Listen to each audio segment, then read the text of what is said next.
है जननायक कर्पूरी ठाकुर का, भारत रत्न जननायक कर्पूरी ठाकुर का जो ये सपना है, आखिर हम यहाँ क्यों इकट्ठा हुए हैं, क्या चाहते हैं या क्या नहीं मिला 70 वर्षों में। अगर से कर्पूरी ठाकुर की जयंती पर हम लोग इकट्ठा जो हो रहे हैं, आखिर इसका लक्ष्य क्या है। हम लोगों की ये सवाल को बहुत गंभीरता पूर्वक सोचना पड़ेगा और क्या लक्ष्य रखना पड़ेगा कि संविधान एक तरफ है, एक तरफ सामाजिक व्यवस्था है, उस संविधान के तहत हमको कैसे जाएंगे उसके तरफ आप लोगों से मैं रिक्वेस्ट करूंगा, क्योंकि मैं संवैधानिक वर्ड कुछ यूज करूंगा। अगर आप कुछ रिकॉर्ड कर लेंगे मेरी आवाज तो आप क्वेश्चन कर सकेंगे, सवाल कर सकेंगे। ये कैसे संभव होगा जिनके भाई को मोबाइल वगैरह है वो आवाज को रिकॉर्ड करने के लिए सर्च करे और वो बात फिर हम लोग डिस्कस करेंगे। आपसे आप लोग पढ़े होइएगा बचपन में कि बुद्ध ने अपनी राजपाट छोड़ करके पूरे भारत इंटरनेशनल स्तर पर गए और अपनी सवाल करते गए और वो करते करते उत्तर प्रदेश के सारनाथ में उनका इंतकाल यानी परिनिर्वाण होता है।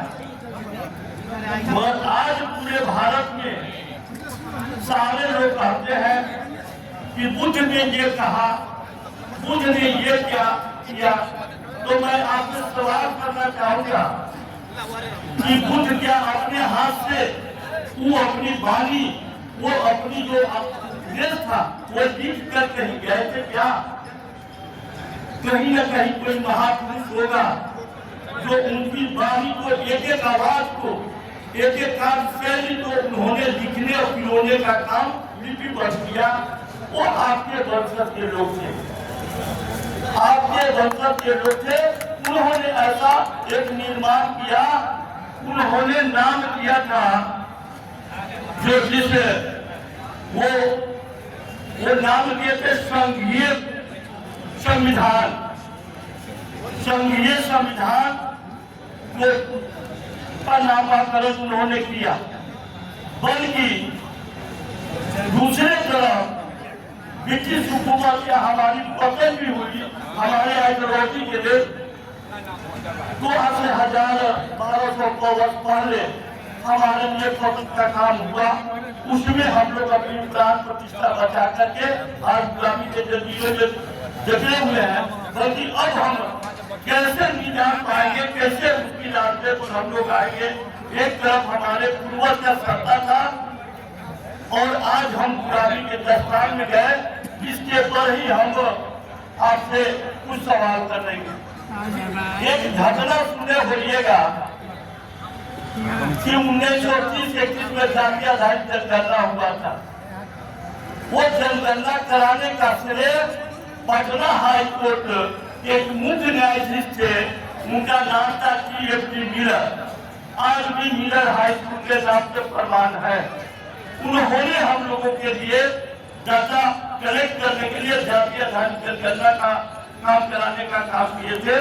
और उसके बाद लंदन में गोल्ड में सम्मेलन हुआ था, वो 3 बार हुआ था, एक 1930 में, 1931 में और 1932 में। उस पीरियड में यही पटना हाई कोर्ट के टी.एफ.डी. मिलर और एक बॉम्बे प्रेसिडेंसी के गवर्नर थे और एच.बी. स्टार थे। इन लोगों ने हम लोगों का नाम रखता था प्रेस क्लब यानी पिछले, इसको तरक्की कैसे होगा इस पर वो लोगों ने मंथन करता था। जबकि उनको एक कमीशन बनाया गया था इसके रिपोर्ट के लिए। बल्कि उस लंदन में जो कार्यक्रम हुआ 3 बार का, 17 सितंबर 1930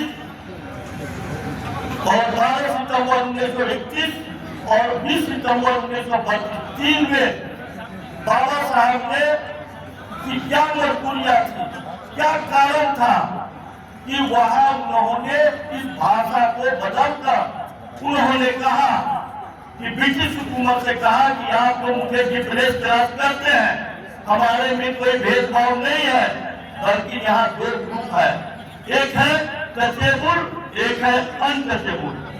और अनटचेबल के रूप में बाबा साहब के द्वारा 3-4 सवाल था।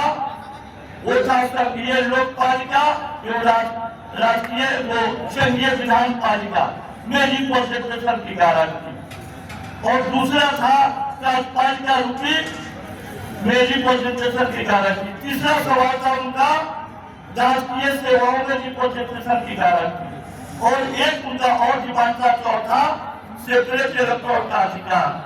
ये 4 चीजें ने ब्रिटिश हुकूमत ने एक्सेप्ट कर लिया, मान लिया, और 20 सितंबर को उनको कॉमनर रिवाज के रूप में भरोसा दे दिया गया कि मैं मान लिया। बल्कि गांधी साहब ने उस पर अंतर कर दिया कि सब कुछ मैं मान लूंगा और सेपरेट इलेक्टोरल का अधिकार नहीं मानूंगा, क्योंकि उसका मतलब था कि जैसे सासाराम लोकसभा क्षेत्र है सुरक्षित, उसमें जिनको ये मिलेगा, SC/ST को जो मिला, वो उन्हीं के कैंडिडेट होगा, उन्हीं के लोग चुनाव लड़ेंगे या पार्लियामेंट में जाएंगे। गांधी जी इसको खंडन किए थे, हम वोटर सब होंगे और कैंडिडेट आपका रहेगा।